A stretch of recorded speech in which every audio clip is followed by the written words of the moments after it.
गिरौ में गिरिए अरे कहतानी हम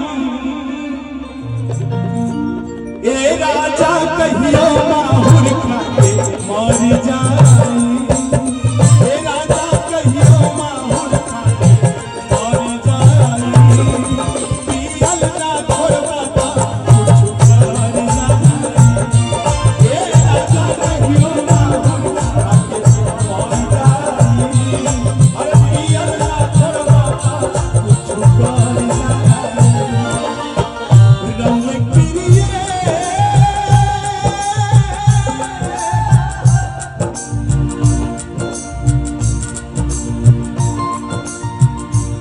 भैया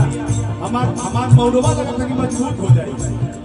हिच के जो आशीर्वाद मिलत ना लेकिन ये अपने लोग ऐसे दे सकेला। बहुत बहुत आभार सोहन गुप्ता भैया की तरफ से प्यार आया है,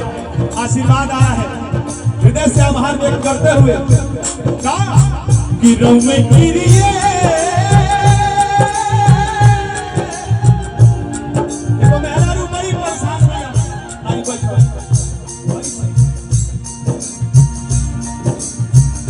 गिरौ में गिरिए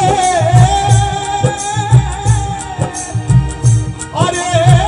कहतानी हम ए राजा कहियो माहुर खाके मर जाई पियल ना छोड़बा कुछ कर